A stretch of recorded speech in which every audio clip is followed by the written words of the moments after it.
2026 வந்து விஜய் போட்டிடுறாரு. உங்கள் கட்சிக்கு ஏதாவது ஒரு பாதிப்பு இருக்குது? எங்கள் கட்சிக்கு எந்த பாதிப்பும் இருக்கா? ஏன்னா நாங்கள் வந்து வளர்ந்து வருகின்ற கட்சி, வளர்ந்திருக்கிற கட்சி.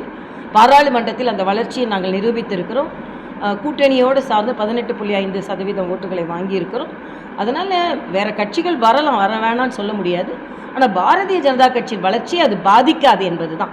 இன்னும் அசுர வேகத்தில் பாரதிய ஜனதா கட்சி வளர்ந்து வருகிறது. நன்றி. விஜயனால எந்த பாதிப்பும் பாஜக இல்லை, பாரதிய ஜனதா கட்சி எங்களது கொள்கை, அதை கொண்டு ஈர்க்கக்கூடிய மக்கள்லாம் இருக்கிறாங்க. ஆக ஒரு கட்சினால் இன்னொரு கட்சிக்கு பாதிப்பு என்று சொல்ல முடியாது.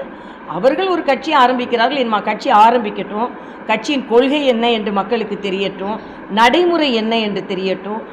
அதனால் அதை பார்த்து தான் மக்கள் என்ன என்று ஒரு கட்சியை முடிவு செய்வார்கள். ஆனால் பாரதிய ஜனதா கட்சி ஒரு தெளிவான கொள்கையோடு, ஒரு தெளிவான கோட்பாடோடு, ஒரு தெளிவான இயக்க சிந்தனையோடு, ஒரு பெருமுயற்சியில் 2 திராவிட கட்சிகளையும் மிஞ்சி வளருகின்ற ஒரு சக்தியாக வளர்ந்து வரும்பொழுது நாங்கள் வேகமாக வளர்கிறோம், முழு சக்தியாக இருக்கிறோம் என்பதுதான். விஜய் கட்சி என்ன என்பதை பரிசீலிப்பதற்கும் அதை பற்றி தெரிந்து கொள்வதற்கும் இன்னும் கட்சி வரட்டும், கொள்கைகள் என்னன்னு தெரியட்டும், எந்த விதத்தில் அவர்கள் கட்சியை முன்னெடுத்து செல்கிறார்கள் என்று தெரியட்டும். பெயர் வைத்த உடனேயே ஒரு கட்சியை பற்றி சொல்ல முடியாதல்லவா? செய்திகளை உடனுக்குடன் தெரிந்து கொள்ள உடனே சப்ஸ்கிரைப் பண்ணுங்க.